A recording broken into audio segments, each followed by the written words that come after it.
Assalamualaikum warahmatullahi wabarakatuh. Kembali lagi bersama saya Diko Anwar Amala. Pada video kali ini saya akan menjelaskan tentang bab 4, pengguna dan pengembangan sistem di dalam sistem informasi manajemen. Organisasi bisnis. Di dalam organisasi bisnis pasti terdapat dukungan organisasi bisnis, yang mana sistem informasi yang dikembangkan untuk mendukung keseluruhan organisasi, baik eksekutif dan area bisnis. Sistem informasi ini dirancangkan khusus untuk organisasi fisik, yaitu bagaimana sih sumber daya fisik itu dialokasikan ke berbagai area-area fisik perusahaan seperti anak perusahaan, divisi, wilayah, distrik, dan cabang, dan lain-lainnya.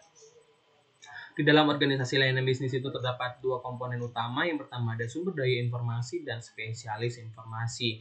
Nah, untuk spesialis informasi ini tersendiri terdapat analis sistem, ada administrator basis data, ada webmaster, ada programmer, ada operator, dan ada spesialis jaringan. Struktur organisasi layanan informasi. Nah, di dalam struktur organisasi layanan informasi ini terdapat dua struktur. Yang pertama ada struktur tersentralisasi ke desentralisasi dan struktur organisasi inovatif.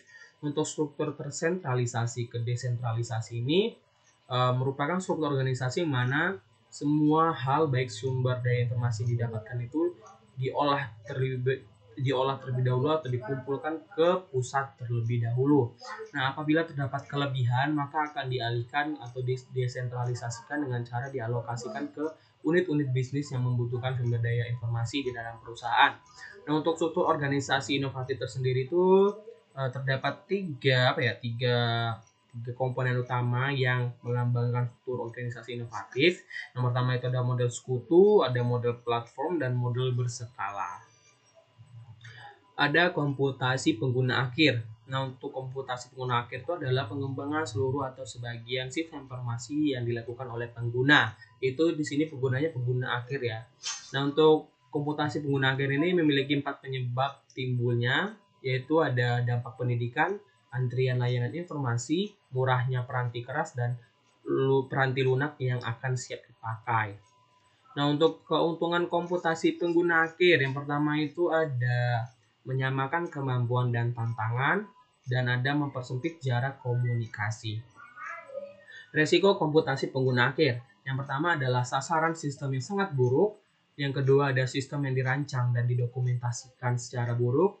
Yang ketiga ada pengguna sumber daya informasi yang tidak efisien. Yang keempat hilangnya integritas data.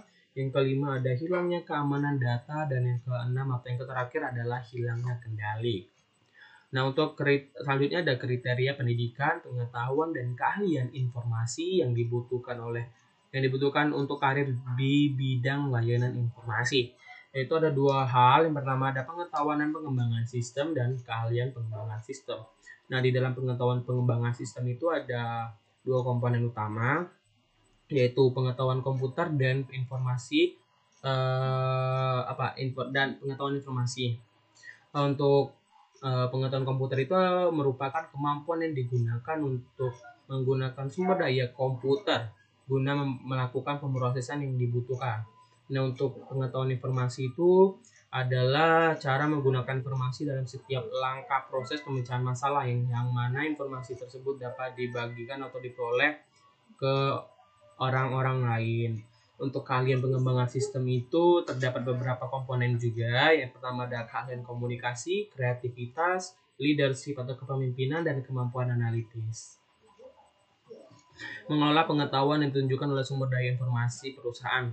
Nah, beberapa sumber daya informasi mencerminkan gudang-gudang penyimpanan pengetahuan yang berharga. Peranti lunak menyimpan pengetahuan dan bentuk proses dan prosedur perusahaan. Nah, perusahaan seringkali menganggap manajemen pengetahuan atau knowledge management itu sebagai sistem jenis lain yang harus dikembangkan. Nah, di dalam sistem seperti ini akan menciptakan pengetahuan yang akan dikelola dan dikirimkan ke pengguna yang paling tepat. Ada otomatisasi kantor atau office automation. Adalah penerapan otomatisasi kantor seperti teknologi komputer pada pekerjaan, sehingga memudahkan para pekerja dalam melakukan pekerjaannya. Ada pergeseran dari pemecahan masalah administratif ke manajerial. Nah, ada beberapa cara yang dapat dilakukan untuk melakukan pemecahan masalah administratif ke manajer yang dilakukan secara otomatisasi kantor. Yang pertama ada menggunakan email untuk berkomunikasi dengan pemecah masalah lainnya, menggunakan penanggalan elektronik untuk menjadwalkan rapat, dan melakukan konferensi video untuk menghubungkan para pemecah masalah.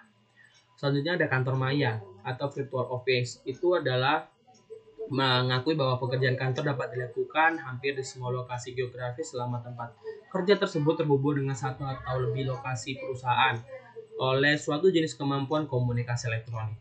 Nah, di dalam kantor maya itu terdapat dua konsep, yaitu telecommuting dan hoteling. Ada keuntungan kantor maya. Yang pertama, biaya fasilitas yang lebih rendah, biaya peralatan yang lebih rendah, berkurangnya penghentian kerja, dan kontribusi sosial. Selanjutnya ada kerugian kantor maya, yaitu moral yang rendah dan kekhawatiran akan resiko keamanan. Selanjutnya ada organisasi maya atau virtual organization, merupakan operasi secara keseluruhan perusahaan yang dirancang sedemikian rupa sehingga menjadi tidak terikat pada lokasi-lokasi fisik perusahaan. Selanjutnya ada dampak sosial yang ditimbulkan oleh organisasi maya. Yang pertama ada menurunkan penampilan fisik kota dan fungsi dari kota, menurunkan permintaan akan gedung penyakar langit dan transportasi, dan menjadikan kota lebih tenang untuk dihuni. Selanjutnya ada menempatkan pengguna sistem dan spesialis informasi pada perspektif. Pengembangan sistem pada awalnya dilakukan sepenuhnya oleh spesialis informasi. Namun, lama-kelamaan pengguna tersebut telah memainkan peranannya semakin penting. Sampai ke suatu titik, pengguna tersebut dapat melakukan seluruh pekerjaan pengembangan sistem. Tidak hanya saja pengembangan sistem saja yang berubah, tetapi keadaan di mana pekerjaan dilaksanakan pun akan berubah. Karena organisasi tidak berbentuk fisik lagi, yang mengharuskan pekerja melakukan pekerjaan ke lokasi fisik pekerjaan. Baiklah, itu saja pemaparan materi dari video saya kali ini. Apabila banyak salah kata saya mohon maaf. Saya akhiri dengan wassalamualaikum warahmatullahi wabarakatuh. Sampai jumpa di video berikutnya.